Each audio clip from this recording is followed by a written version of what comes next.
বিসমিল্লাহির রহমানির রহিম। সম্মানিত ভিউয়ার্স, আসসালামু আলাইকুম ওয়া রাহমাতুল্লাহি ওয়া বারাকাতুহু। আজ আপনাদের সাথে শেয়ার করব আশুগঞ্জ বাজার কিভাবে হলো, কত সালে হলো, কেমন করে হলো এবং কার মাধ্যমে হলো। তার পূর্বে আপনাদের কাছে আমার সবিনয় অনুরোধ, আপনারা আমার পেজটাকে লাইক দিবেন, কমেন্ট করবেন, ফলো করবেন এবং বেশি বেশি করে শেয়ার করবেন, যাতে আপনাদের মাধ্যমে অন্যরাও ব্যাপারটা জানতে পারে, নতুন প্রজন্মরাও শুনতে পারে। ভিউয়ার্স, 1898 সালে মেঘনা নদীর পূর্ব তীরে সোনারামপুর মৌজায় বালুচরে চাতাল হাট নামে একটা ছোট্ট হাটের সূচনা হয়। প্রথমে এটি চাতাল বাজার নামে পরিচিত ছিল। ভিউয়ার্স, আশুগঞ্জের চাতাল হাট তৈরি হওয়ার পূর্বে এলাকার মানুষ ভৈরবে হাট করতে যেত। বুধবারে ভৈরবের হাট বসত। সেখানে সেই সময়ের আমলে জমিদারদের কর্মচারীর দ্বারা, নায়েব দ্বারা, এলাকার প্রভাবশালীদের, মাহালদারদের দ্বারা বাজারে খাজনা আদায় করত। যদিও খাজনা আদায়ের কোনো নিয়মকানুন ছিল না, ক্রেতাদের কাছ থেকেও খাজনা আদায় করত, বিক্রেতার কাছ থেকেও খাজনা আদায় করত। আমাদের বাহাদুরপুরের এক বিক্রেতা একবার খাজনা দিল 2 আনা। 2 আনা খাজনা দেওয়ার সঙ্গে সঙ্গে তার উপর রাগ হয়ে তার মুখের উপরে টাকাটা ছুঁড়ে ফেলে দিল। 2 আনা না, তুই 4 আনা দিতে হইব, এবং তাকে অপমান করলো। পরে সে জমিদারের, নায়েবের ডাকবাংলাতে গিয়ে তাদের বিরুদ্ধে বিচার দেয়। এই কথা শুই না তারা করলো কি, ওই বাজারের যত বিক্রেতা এবং ক্রেতারা আছে তাদেরকে মার আরম্ভ করে দিল, এবং তাদের সাথে যোগ দিল ভৈরবের লোকেরাও। এখানে একটা বড় ধরনের একটা রক্তক্ষয়ী সংঘর্ষ হয়ে গেল। তখন করলো কি, ওই বিক্রেতারা তারা মালটাল সম্পূর্ণ ফেলে দিয়ে কোনো যানটা নিয়ে এফার চলে আসলো, সম্পূর্ণ খালি হাতে এসে পড়ল। এই ঘটনার আহতদের মধ্যে আপনার চরচারতলার শেখান্দর আলী ব্যাপারী এবং ওই যে আমাদের বরতল্লার পুকুমুল্লা ব্যাপারীর অবস্থা ছিল অত্যন্ত নাজুক এবং সংকটাপন্ন। বিকজ এই ঘটনার পূর্বপারের লোকজন অত্যন্ত মর্মাহত হলো। তখন তারা একটা মিটিং ডাকলো, বড় ধরনের মিটিং ডেকে সিদ্ধান্ত নিল যে ভৈরব আমরা আর হাটে যাব না, ভৈরব বাজারকে বয়কট করলো। বয়কট করার পরে এই আশুগঞ্জ নদীর তীরে একটা হাট জমালো। ওই ভৈরব যে বুধবারে ছিল, এই আমাদের আশুগঞ্জ নদীর পাড়েও বুধবারে একই দিনে হাট বসলো।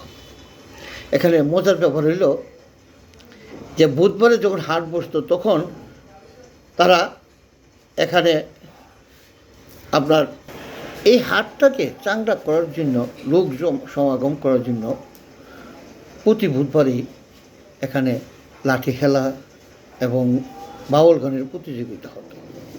বিকজ এখানে আপনার 1304 বাংলা ফাল্গুন মাসের শেষ বুধবারে এই নতুন হাটের সূচনা হয়। বিকজ পরবর্তীতে ছোট ছোট ছাউনি তুলে এখানে জমজমভাবে হাট বসে। প্রায় 2 বছর পার হয়ে গেল। বিষয়টি এলাকার জমিদার রাজা আশুরঞ্জন রায় বাহাদুরের কর্ণগোচর হয়। তিনি সে সময়ে মুর্শিদাবাদ কাশিম বাজারে ছিলেন ওনার বাসাতে। এলাকার মুরব্বীদের অনুরোধে এবং জনসাধারণের কথা চিন্তা করে তিনি স্বয়ং একদিন এই আশুগঞ্জের চাতাল হাট পরিদর্শন করতে আসে। তৎক্ষণিক তিনি আশুগঞ্জকে 150 শতক জমি দান করেন এবং তার নাম করা হয় তারই নামের মতো নামের উপরে আশু রঞ্জন রায়, অর্থাৎ আশুগঞ্জ। এই আমাদের স্বাদের আশুগঞ্জ।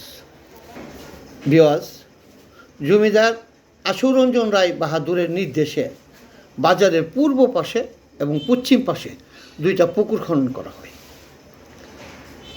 যে একটা পুকুর হলো ওই কাছারির পুকুরটা, আরটা হইল পূর্ব বাজার মসজিদের পূর্ব দিকে যেটা আছে এই আপনার বিওসির পশ্চিম সাইডে, ওইটা 2টা পুকুর খনন করা হলো এবং ভূমি উন্নয়ন ও রাস্তাঘাট তিনি নির্মাণ করেন।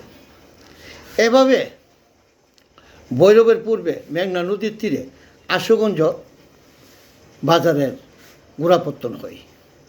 বিওয়াজ 1906 সালে জমিদার আশুরঞ্জন রায় বাহাদুরের মৃত্যু হলে ওনার সুযোগ্য সন্তান রাজা কমলা রঞ্জন রায় বাহাদুর পিতার স্থলাভিত্তিক হয়ে এই বাজারের যথেষ্ট উন্নয়ন করেন। এই পরগনার সর্বশেষ, এই সরাইল পরগনার সর্বশেষ জমিদার ছিলেন কমলারঞ্জন রায়। বিওয়াজ ওনার আমলি আশুগঞ্জ বাজারে পাটের গুদাম এবং বড় বড় কোম্পানি আপনার ইউরোপ থেকে আইসে সে এখানে এই কোম্পানি খুলে এবং আপনার এখানে এই অফিস করে। যেমন আশুগঞ্জ এখানে নদীর পাড়ে যতগুলো বিল্ডিং দেখেন, যতগুলো যতগুলোই দেখেন, এখানে কিন্তু সবগুলো ছিল গুদাম। তখনকার ছিল শুধু পাটের রমরমা ব্যবসা এবং সোনারামপুরও ছিল পাটের বান্ডেল করা। বিদেশিরা বড় কোম্পানি খুললো এখানে, তারা লন্ডন থেকে লোক আসলো, আইসা সেরা তারপর টাকা পেমেন্ট করতো এবং আবার ভৈরব পুরাতন ফেরিঘাটের মধ্যে যেটা নাকি আমরা লন্ডন ঘাট বলতো, ওইখানে সময় লন্ডনেরা অফিস করতো, ওইখানে আসা যাওয়া করতো, তখন এইটার নাম দিল লন্ডন ঘাট। বিকজ এইভাবেই আশুগঞ্জের নাম হয়। আমরা যেমন এখন ধান চালের ব্যবসায় খুব রমরমা, ওই সময় ছিল পাটের ব্যবসায় খুব রমরমা। যাক, আমি এতক্ষণ আপনাদের সময় নষ্ট করলাম এবং আপনারা শেয়ার দিয়ে আশুগঞ্জের ইতিহাসটা অন্যদেরকে শোনাবেন, জানাবেন। আপনারা ভালো থাকবেন, সুস্থ থাকবেন, সেই কামনাই করি। ধন্যবাদ আপনাদেরকে। আসসালামু আলাইকুম ওয়া রাহমাতুল্লাহি ওয়া বারাকাতুহু।